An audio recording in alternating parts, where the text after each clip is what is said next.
유별날 삶을 살아야 하는 이유라는 제목으로 함께 은혜를 나누도록 하겠습니다. 여러분, 살면서 별나다라는 소리 좀 들어보셨습니까? 여기 뭐 가만히 얌전하게 앉아 있지만은 여기 뭐 그래도 별나다, 야 정말 난리 났다, 이런 소리를 들으면서 크신 분들이 있을 거라고 생각합니다. 저는 어땠을까요? 얌전했을까요? 별났을까요? 보면 아시겠죠? 그랬습니다. 육아 난이도가 굉장히 높았습니다. 그래서 어릴 때는 그냥 물만 보면 뛰어들고 싶었어요. 그래서 유치원 때는 연못이 하나 있었거든요. 실로암 유치원이라는 곳이었는데 생각해보니 기독교 유치원이네요. 그래서 가운데 진짜 실로암 모처럼 연못이 하나 있었는데 그 어느 날 유치원 마쳤는데 그렇게 빠지고 싶더라고요. 그래서 어디 꼭 들어갔습니다. 왜 몰라요. 그냥 들어가고 싶었어요. 그냥 들어갔어요. 들어가서 나오고 이제 옷 말리고 집에 가고 그랬던 시절도 있고, 항상 이제 저도 이제 김해 출신이니까 이제 도심 좀 벗어나면은 논밭이 되게 많았거든요. 개구리알 찾으러 다니고 도롱뇽알 찾으러 다니고 불애옥잠 이제 찾으러 다니고 막 그랬었어요. 생각나시죠?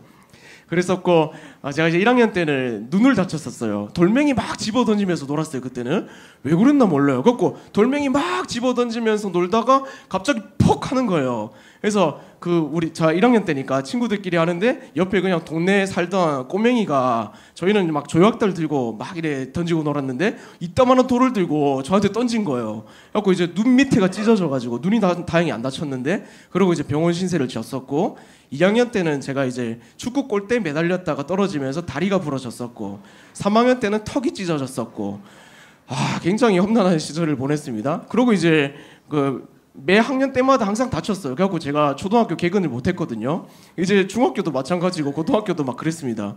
어쨌든 그래 별나다는 소리를 들으면서 살았는데 지금은 사실은 많이 인간됐어요. 그래가지고 참 하나님 살아계시다 이렇게 고백하시는 분들도 많이 있고, 물론 부모님 포함해서 제가 이제 목회하고 있는 모습을 보면 야 네가 목사라니 하나님 정말 살아계신 것 같아 라는 믿음의 고백을 듣는 불신자 친구들도 있고요. 그런 참 재밌는 삶을 살고 있습니다. 근데 뭐 저뿐만 아니라 사실은 우리 모두가 유별난 인생을 살고 있다라는 것, 여러분 동의가 되시는지 모르겠습니다.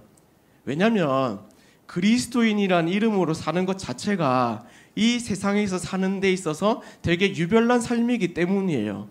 연어 같은 삶이거든요. 세상에서는 뭐 다 하라고 허용하지만은 우리는 안 된다, 못한다 하는 것들이 많이 있고, 그래서 하나님 기뻐하시는 삶을 살려고 하다 보니까 함께 친구들에게도 회사 동료들에게도 듣는 말이 참 유별나다, 꼭 그렇게 살아야 되냐, 나도 교회 다니는데, 이런 얘기들을 많이 듣기도 하고, 그러니까 그리스도인으로 산다는 자체가 유별난 삶 아닌가 하는 생각을 해봤어요. 근데 한번 우리가 생각해 볼 법한 게, 과연 이 유별난 인생을 왜 굳이 살아야 되는가 하는 거거든요.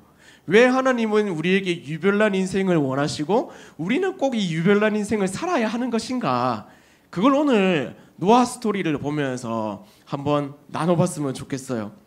오늘 본문에 노아가 나오죠. 노아 굉장히 유별난 인물입니다. 왜냐하면 이 한 줄로 그냥 요약될 수 있어요. 유별난 삶이 산 위에 배를 지은 사람입니다. 이것만 해도 그냥 유별난 삶이구나 하는 이제 그냥 한 줄로 요약이 되는 거거든요. 산 위에 배 짓는 사람이 있을까요? 없죠. 요즘에는 산 위에 배 짓는 사람이 있을지도 모르겠어요. 마케팅적 요소를 활용해가지고 카페를 만든다고, 배 모양으로. 그런 식으로 이제 뭔가 카페를 만드는 사람이 있을지 모르겠지만, 배의 용도 자체가 물에서 뜨고 물에서 이제 움직이는 운송 수단이기 때문에 산에 만든다는 자체가 말이 안 되죠. 만약에 뭐 거기서 만든다고 해도 나무가 많다고 그거 옮기는 것도 일일 테고요. 그러니까 사실은 말이 안 되죠. 근데 왜 노아는 산에다가 배를 지었나? 오늘 본문에 보면 5절부터 7절까지 이렇게 말합니다. 5절부터 7절인데, 여호와께서 사람의 죄악이 세상에 가득함과 그의 마음으로 생각하는 모든 계획이 항상 악할 뿐임을 보시고 땅 위에 사람 지으셨음을 한탄하사 마음에 근심하시고, 7절이에요. 이르시되 내가 창조한 사람을 내가 지면에서 쓸어버리되 사람으로부터 가축과 기는 것과 공중의 새까지 그러하리니 이는 내가 그것들을 지었음을 한탄함이니라 하시니라. 지난주에 아벨과 가인이 나왔잖아요. 가인과 아벨. 가인이 막 동생을 죽였어요. 막 마음에 안 든다고, 자기 예배 하나님 안 받으셨다고. 그 이후로 가인과 아벨의 후손들이 계속해서 자손들을 낳았습니다. 근데 하나님과는 점점 이제 멀어지는 삶을 살게 됐어요. 죽이는 것도 일상이 되었고요. 시기하고 질투하고 다투는 것도 너무 자연스러운 것이 되어버렸고요. 하나님 찾지 않는 것도 굉장히 자연스러운 현상이 되었습니다. 사실은 하나님이 아담과 하와를 만드셨을 때 너무 보기 좋았더라 라는 반대편에 서서 한탄스럽다라고 말씀하시는 상황이 됐다는 거죠. 그러면서 말하는 게 뭐냐면은 이제 여기는 가능성이 없구나, 가망이 없구나 라고 판단하셨다는 거예요. 그래서 이들을 쓸어버려야겠다 라는 심판의 메시지를 주셨다는 거예요. 그래서 사실은 그 심판의 메시지를 주면서 노아에게 배를 지을 것을 명령하셨어요. 물로 쓸어버리겠다고 작정하시면서. 근데 재밌는 건 뭐냐면은 이 심판이라는 단어인데요, 여기서 나오는 쓸어버리겠다라는 표현이 나오거든요. 이 쓸어버리겠다라는 단어의 뜻은 뭐냐면은 제거해버리겠다. 근데 반대편에 있는 뜻이 뭔지 아세요? 깨끗하게 하겠다라는 뜻입니다. 재밌죠? 그러니까 하나님의 심판이 뭔가 죄악을 다 제거하겠다라는 의미도 있는 반면에 심판이라는 의미, 다른 한편으로는 깨끗하게 만들겠다라는 의미도 포함이 되어 있다는 거예요. 동일하게 진멸하다라는 단어가 있거든요. 헤렘이라고. 이건 가나안 땅에 들어갈 때 이스라엘 백성들한테 하나님이 명령하신 거예요. 저 가나안 족속들을 다 진멸해라. 근데 그 진멸하라는 뜻이 반대편에 또 뭐가 있냐면은 거룩하게 만들다라는 뜻이 있어요. 그래서 하나님의 심판이라는 것은 사실 내면의 이면의 회복이라는 의미도 갖고 있다는 거예요. 이게 우리에게 시사하는 바가 큰데요, 이제 나중에 예수님이 이 세상을 심판하러 오실 거예요. 우리도 사실은 되게 무서운 단어로 들리죠, 심판이라고 하면. 그러나 이것은 믿지 않는 사람에게는 벌과 같은 심판이겠지만은 하나님을 믿는 사람에게는 완전한 회복이 오는구나 라고 받아들일 수 있는 단어가 된다는 거예요. 그래서 뭔가 주 예수여 오시옵소서 하면 되게 무서운 단어지만은 우리는 전혀 그럴 필요가 없다. 오셔서 완전한 회복을 이루실 것이다 라고 받아들여야 되는 게 우리의 종말론적 관점이에요. 어쨌든 노아를 통해서 하나님은 회복의 단서를 만들어 놓으셨죠. 회복의 단서.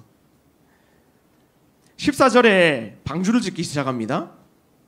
이렇게 명령합니다. 14절에 너는 고페로 나무로 너를 위하여 방주를 만들되 그 안에 칸들을 막고 역청을 그 안팎에 칠하라. 방수 재료 있던 거죠. 방수 재료. 방주를 짓는데 이게 작은 크기가 아니에요. 미국에는 막 방주 만들어 놓은 거기도 있다 하더라고요. 한번 기회 되면 갔다 오셔서 사진 좀 찍어 주세요. 저도 못 가니까 한번 가봤으면 좋겠는데, 길이가 이게 300규빗이라고 나오거든요, 성경에. 이 300규빗이 뭐냐면 한 규빗이 이 정도 돼요. 이 팔꿈치부터 이 손끝까지 한 45cm 정도 된다고 말하거든요. 이게 300이니 곱하기 300 하면은 135m입니다. 그러니까 길이만 해도 엄청 큰 거죠. 근데 그거보다 더 크지 않았을까? 왜냐면 막 동물들이 다 들어갔으니까. 암수 한 쌍씩 모든 동물들이 들어갔으니까 이거 더 크지 않았을까 싶긴 해요. 어쨌든 산 위에 그 135m 되는 방주를 지었다는 자체가, 사실 우리는 두 줄로 딱 끝나지만 노아는 평생 걸리지 않았을까요? 노아는 600살 넘게 살았거든요. 평생을 걸쳐가지고 방주를 만들었다. 근데 그 긴 시간 동안 비가 안 왔다. 심판할 기미도 보이지 않았다. 그러니까 사람들이 보기에는 야, 참 별나다. 뭐 하고 있냐 지금? 무슨 저딴 그 건물을 만들고 있냐? 이런 생각이 들 수밖에 없는 거죠. 노아를 생각해 볼 때 우리 삶도 그런 것 같아요. 참 사람들이 우리한테 이제 유별난 인생이다, 유별난 인생이다. 왜 그런 유별난 인생을 사느냐고 그런 질문들을 많이 받지 않아요. 왜 이런 유별난 인생을 하나님께서 살기를 원하실까 했을 때 그 답은 딱 하나더라고요. 뭐냐? 그 노아의 인생을 통해서 하나님은 회복의 도구로 그를 사용하기 원하셨다는 거예요. 달리 말해서 우리가 유별난 인생을 살아가는 이유는 뭐냐면은 각 여러분이 소속된 곳에서 여러분을 회복의 도구로 사용하기 원하시는 하나님의 마음이 거기 숨어 있다는 겁니다. 위에서 말씀드렸지만 심판은 회복을 의미하거든요. 회복의 단서를 주셨다. 그게 바로 노아였고 그게 다름 아니라 우리라는 거죠. 우리.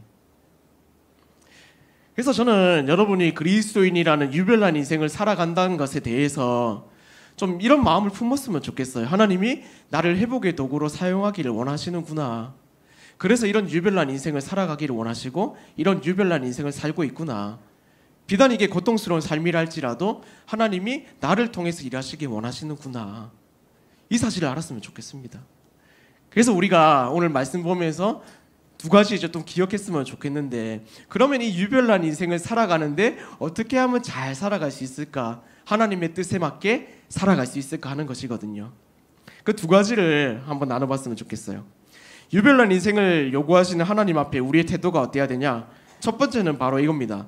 의인의 모습에 맞게 살아가야 한다. 의인의 모습에 맞게 살아가야 한다. 노아는 어떤 사람이 있는지 아세요? 9절 한번 보세요. 9절.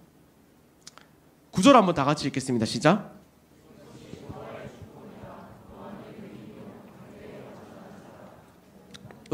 네, 그까지만 읽겠습니다. 의인이고 당대의 완전한 자라고 나와요. 근데 여기서 이제 우리가 주목해서 볼 것은 당대거든. 당대. 아까 하나님께서 이 당대의 사람들을 보시고 뭐라고 판단하셨다고 말씀드렸어요? 한탄스럽다, 개탄스럽다, 더 이상 소망이 없다, 가망이 없다, 이렇게 말씀하셨다고요. 근데 노아에게 의인이고 완전한 자다라고 말씀하셨잖아요. 이게 뜻하는 바가 뭐냐면은 가능성이 없고 전혀 도움되지 않고 전혀 회복의 기미가 없는 그 시대 속에서 거룩함을 가지고 살아간 유일한 사람이라는 거예요. 유일한 사람. 앞에는 의로운 사람이고 뒤에는 완전한 자라고 말하잖아요. 이건 두 가지 의미를 갖고 있거든요. 처음에 의인이라고 말할 때는 하나님께서 구원 주기로 작정된 자, 이스라엘 백성들, 그리스도인, 이걸 말해요. 근데 뒤에 완전한 자는 뭔지 아세요? 구원받기로 작정된 자이지만 그럼에도 불구하고 그것을 따라서 구원받기로 작정된 그 삶에 합당하게 살아갔다는 삶, 이걸 말하는 것이거든요. 달리 말해서 우리도 구원받기로 다 작정된 그리스도인이잖아요. 근데 그리스도인이 그리스도인답게 살아갔다라는 것을 의미한다는 거예요. 다 우리가 교회 오고 구원받은 이제 그리스도인이라 치지만, 여러분 회사에서도 보지만 동료에게서도 보는 모습들이 있지만은 썬데이 크리스천으로 살아가는 모습이 얼마나 많이 있습니까? 나도 교회 다녀, 괜찮아, 이러면서 사회 문화를 다 답습하고 성경에서 말하는 바가 무엇인지 관심을 가지지 않고 하나님의 말씀에 귀를 기울이지 않고 하나님이 원하시는 삶에 대해서도 전혀 관심이 없는 그런 삶. 노아는 그런 삶에서부터 더 나아가 정말 그것에 합당한 삶을 살아가는 자였다, 이걸 뜻한다는 거예요. 이걸 뭐라고 말할 수 있을까 생각해보면 이런 거예요. 의인 중에 의인. 의인 중에 의인. 우리는 그리스도의 십자가 보혈로 의롭다라고 칭함받은 사람이거든요. 그래서 의인인 거예요. 구원받은 사람들. 그러나 의인이지만 그 구원받는 자 거룩함에 합당하게 살아가고 있나? 그건 또 다른 문제죠. 노아는 의인 중에 의인이었다는 거예요.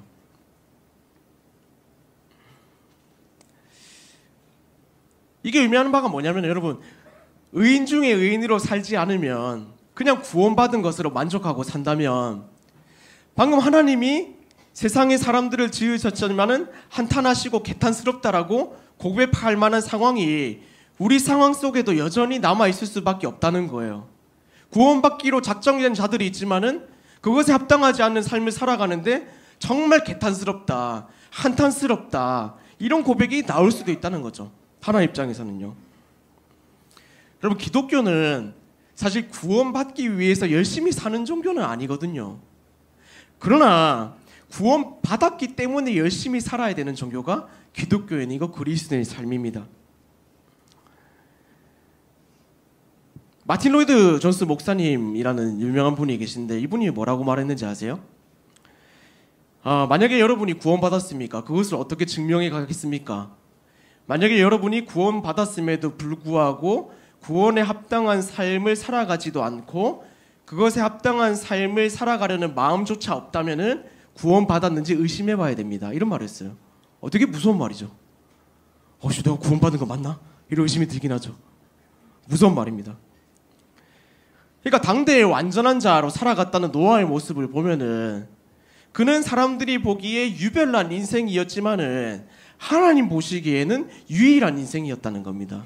유별난 인생이 아니라 가망 없는 시대 가운데 유일하게 살아가는 사람들이 있다는 거예요. 사람. 그래서 저는 여러분이 먼저 그리스도인으로 사는 것, 그냥 구원받은 자로 썬데이 크리스천으로 그냥 일주일에 한번 나가서 하나님 만나는 자로 만족하지 않았으면 좋겠습니다. 정말 하나님이 기뻐하시는 삶은 뭐냐면은 구원받은 이후의 삶입니다. 물론 구원받은 모든 백성들은 하나님이 기뻐하셔요. 그러나 정말 하나님이 기뻐하시는 삶은 뭐냐면은 구원받은 이후에 이 구원에 합당한 삶을 살려고 노력하고 의인 중에 의인으로 살아가는 삶이라는 겁니다. 세상이 봤을 때 유별난 삶.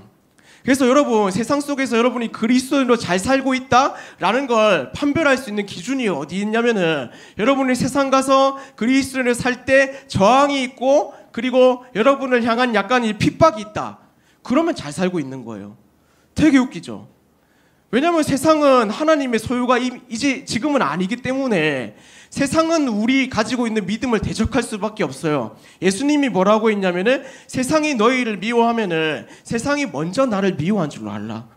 그러니까 세상과 그리스도를 믿는 우리는 적이 될 수밖에 없다는 거거든요. 그리스도인이라는 이름으로 사는데 너무 평안하다? 아무 일이 일어나지 않는다? 그럼 바로 살고 있는 건지 의심해 봐야 돼요.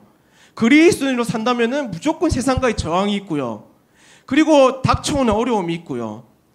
그런 이제 비판과 그런 이제 힘듦이 있어요. 그러면 여러분 잘 살고 있는 거라니까요.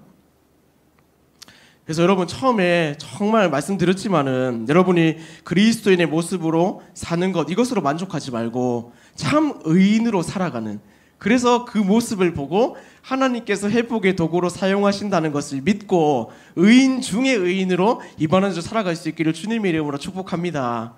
이게 우리한테 필요한 삶이에요. 참 쉽진 않죠. 근데 그래서 필요한 게 뭐냐면 이 두 번째예요. 두 번째가 뭐냐면 하나님과 동행하는 삶이 우리한테 필요하다는 거예요. 구절을 다시 한번 볼게요. 이렇게 말해요.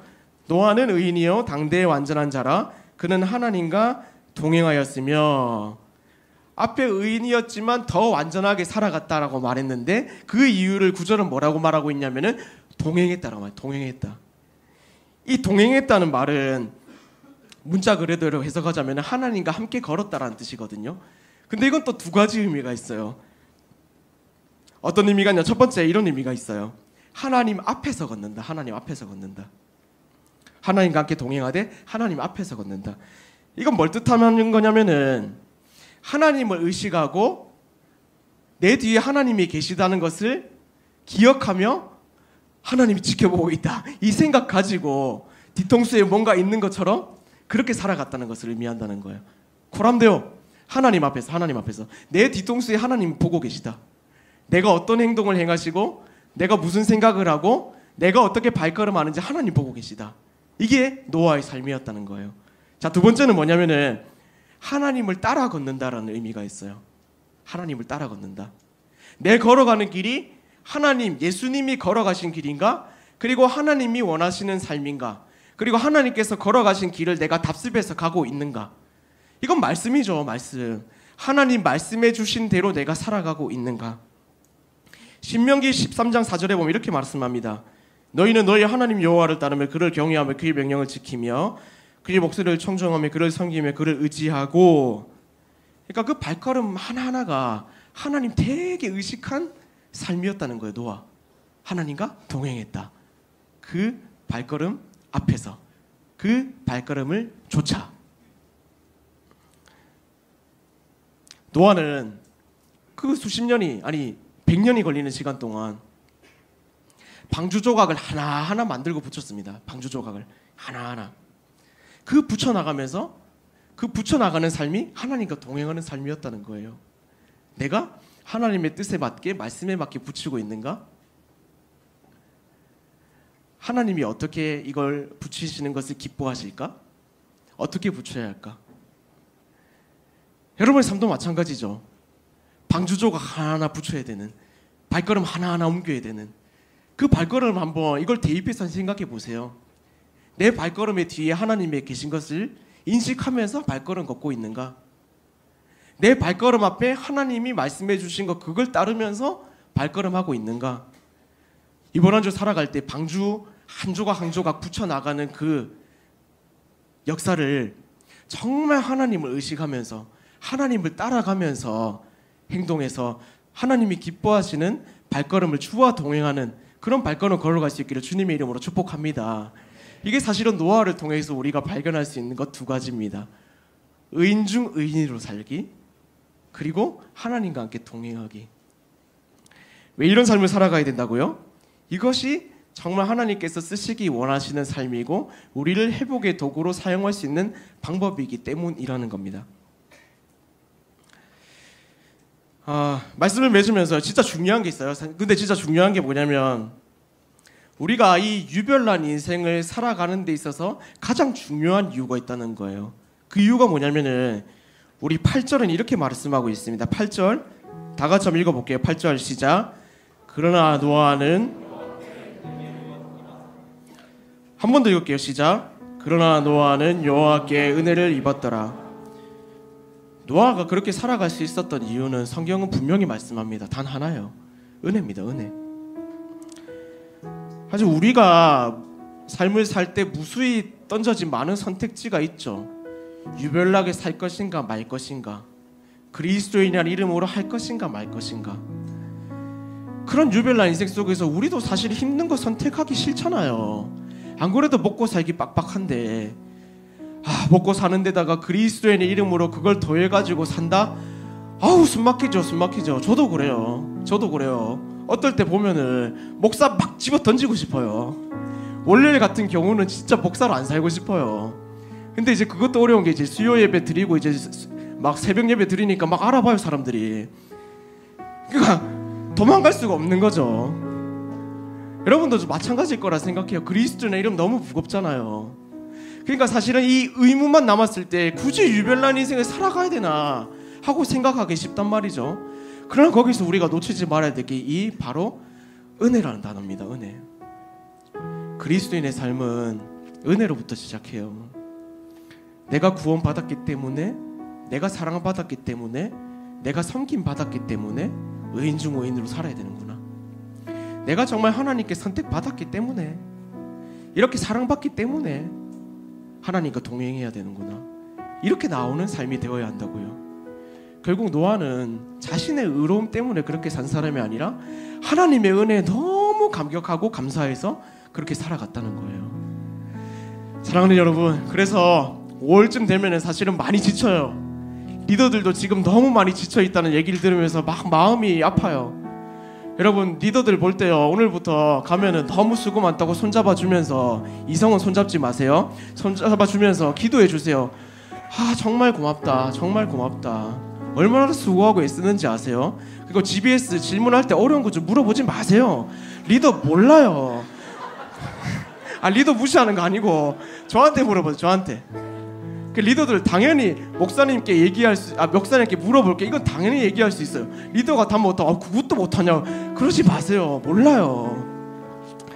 중요한 건 뭐냐? 은혜라는 거예요. 은혜. 그래서 여러분, 내게 은혜를 좀 회복시켜 주십시오. 유별난 인생, 이거 하나님 원하시는 거라면 살 테니까 은혜 주십시오. 이 마음이 회복돼서 정말 의인 중 의인으로 살아가는 한 주, 그리고 하나님과 동행하는 한 주, 그래서 하나님의 회복의 도구로 쓰임받을 수밖에 없는 삶, 그런 노아의 삶을 살아가는 저와 여러분 될 수 있기를 주님의 이름으로 축원합니다.